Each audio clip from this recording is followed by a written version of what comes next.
Sebentar lagi Anda akan mendengarkan cerita yang sangat seram yang berjudul Sosok Ketiga. Siapkan mental Anda dan mari kita simak ceritanya.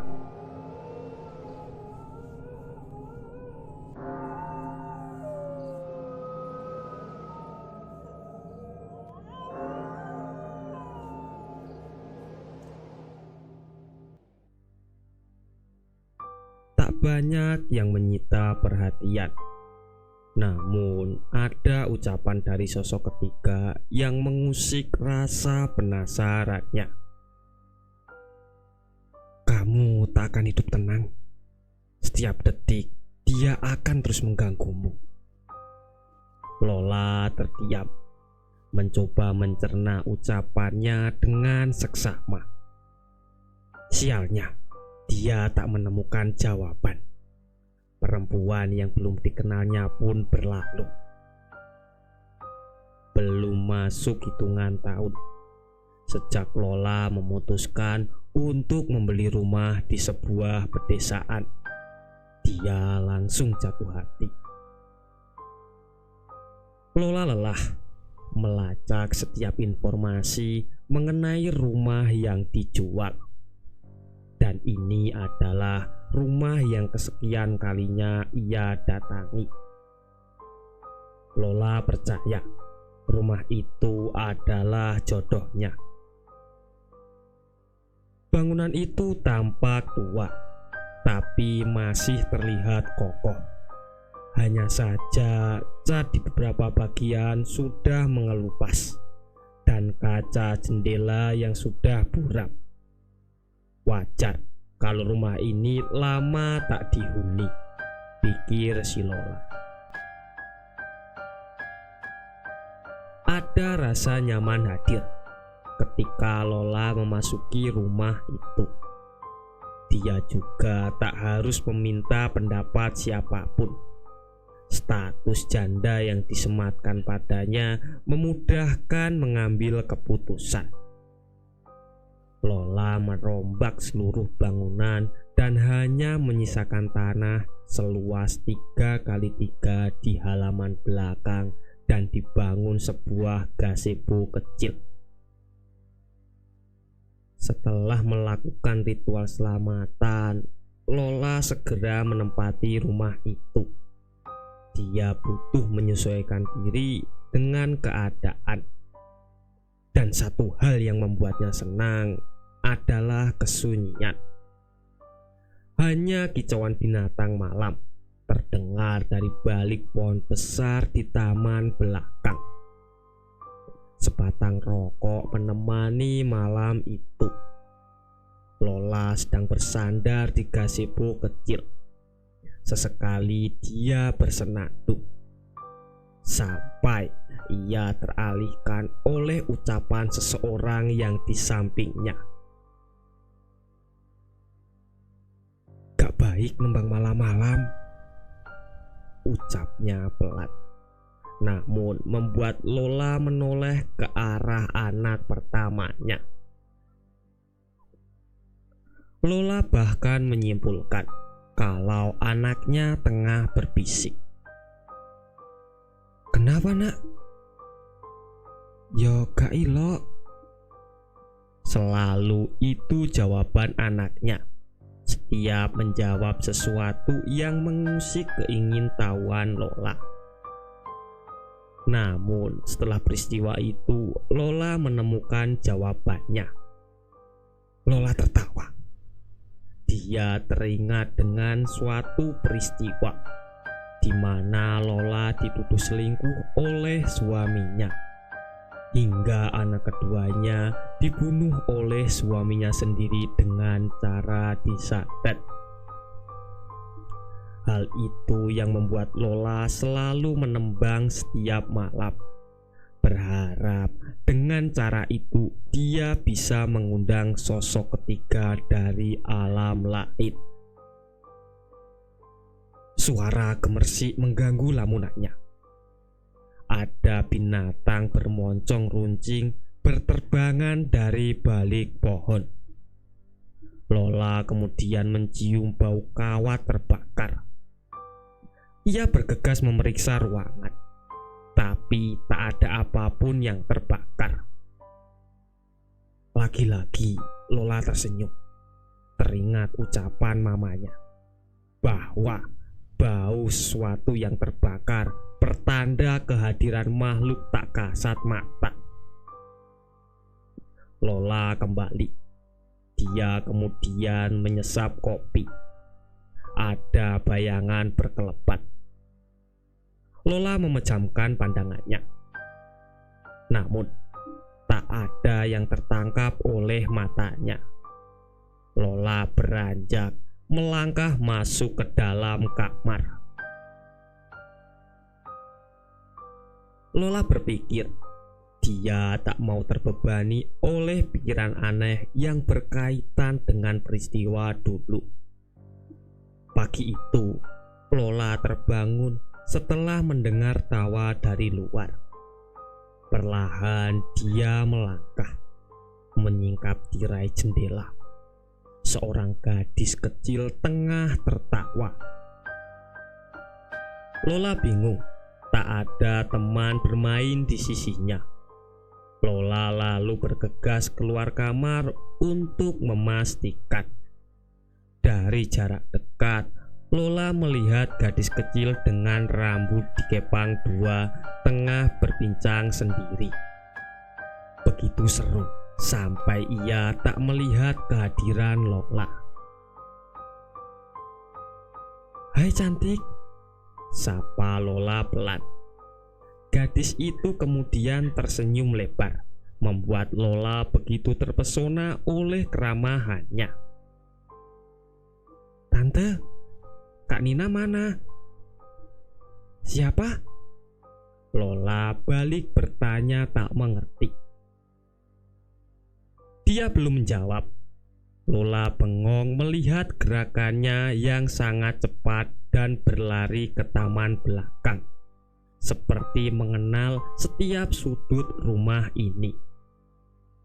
Dia kemudian duduk berselonjor kaki di gazebo. Ini yang kedua kalinya Lola dibuat takjub.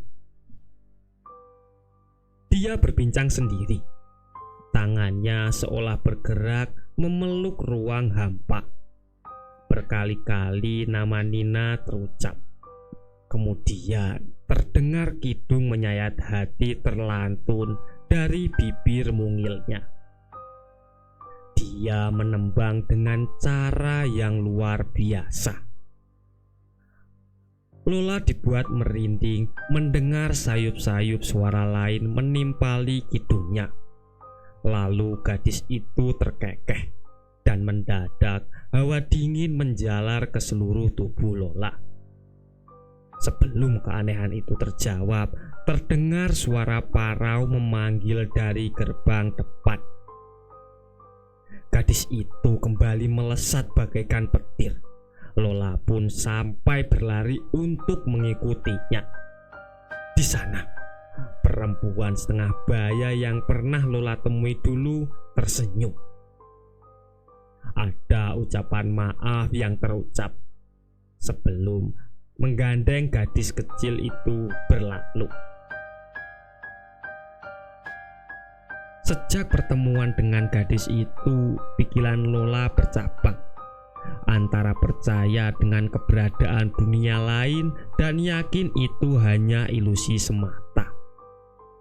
Lola harus berbuat sesuatu.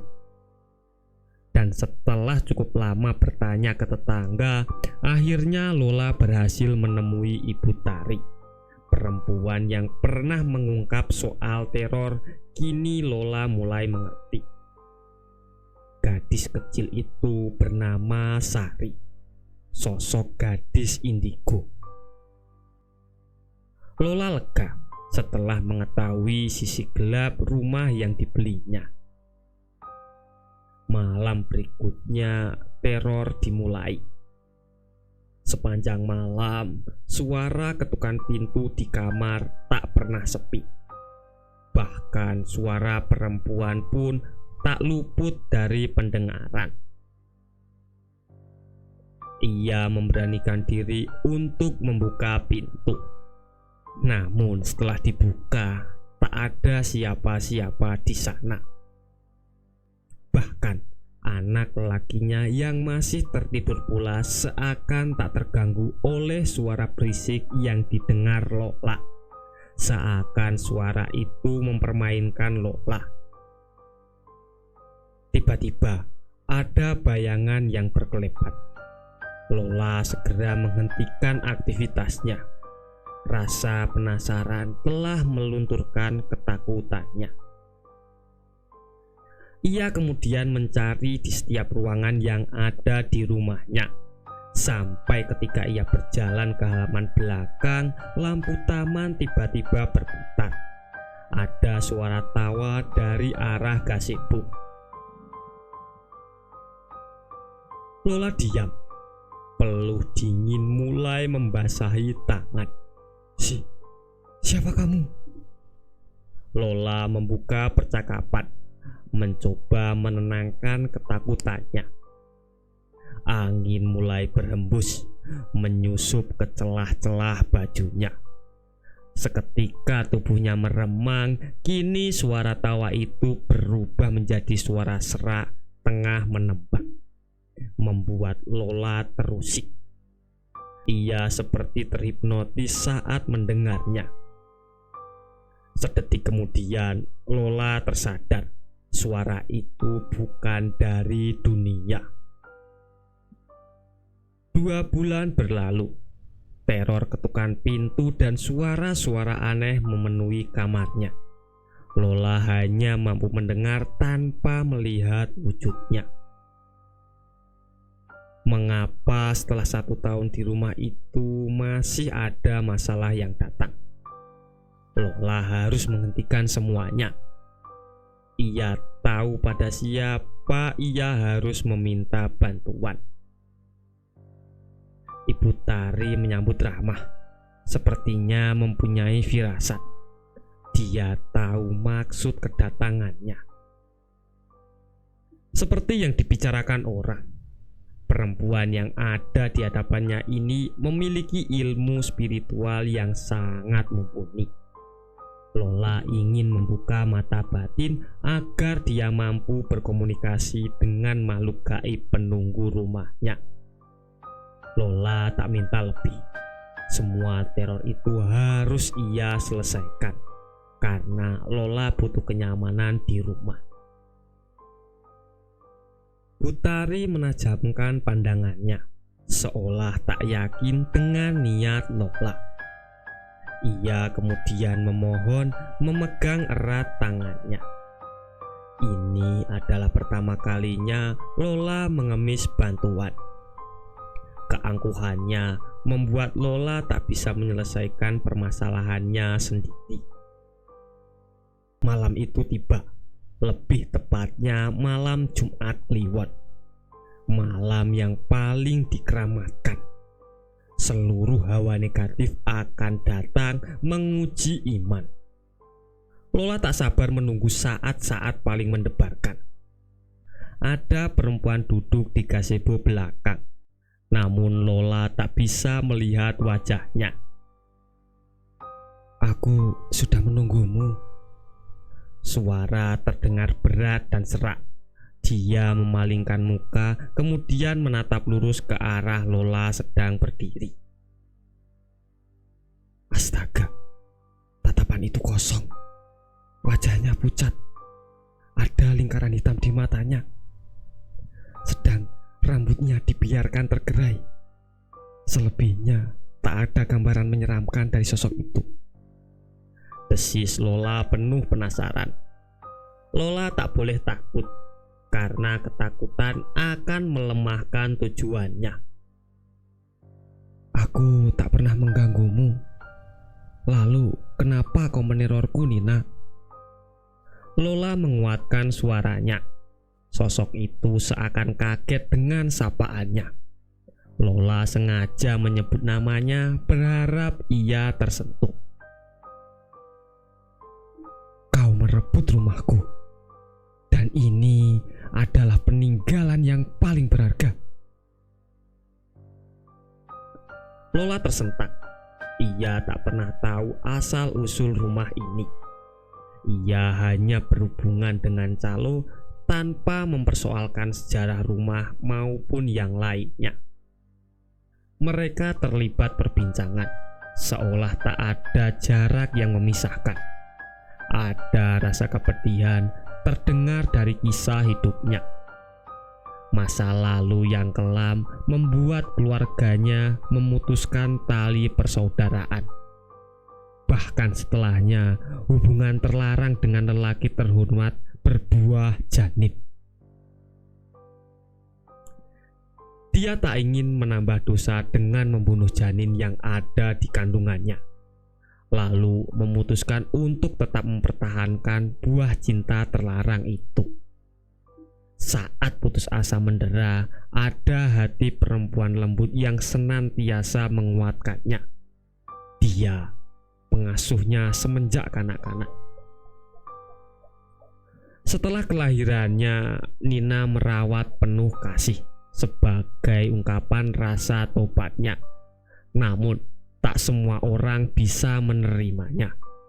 Ketika mencoba melangkah di jalan lurus, justru cemoohan datang bertubi-tubi, menghancurkan asa yang susah payah ia bangun. Lelaki yang paling bertanggung jawab menjauh, menghadiahi sebuah nada penuh ancaman. Lelaki yang paling bertanggung jawab menjauh, menghadiahi sebuah nada penuh ancaman. Menjauh dari hidupku sebelum aku membunuhmu. Sungguh ucapan yang sangat berbeda ketika lelaki itu melumat kesuciannya. Nina pasrah menerima buah dosa. Sampai kemudian ia ditemukan terbujur kaku. Kematian tragis merenggut hidupnya. Tak ada yang bisa disalahkan. Dia memilih mengakhiri hidup dengan cara pengecut, bunuh diri. Lola mengusap air mata. Ia tak sepenuhnya merasakan kepedihan hatinya yang paling dalam. Lola tak pernah berada di posisinya. Satu hal yang tak pernah ia duga terkuak. Gadis kecil yang selalu bertanya Nina itu adalah putri perempuan dari dunia lain. Butari merawatnya penuh kasih seperti merawat Nina kecil dulu. Semenjak percakapan malam itu, kini Nina tak lagi datang mengusik, seolah memberi isyarat agar Lola menjadikan putrinya bagian dari hidup Lola jika Butari dijemput ajal kelak. Kini Lola terikat perjanjian tak tertulis dengan sosok ketiga. Lola tak keberatan jika gadis kecil itu mampu menggantikan anaknya yang sudah mendahuluinya dulu. Aku akan merawatmu, Nak.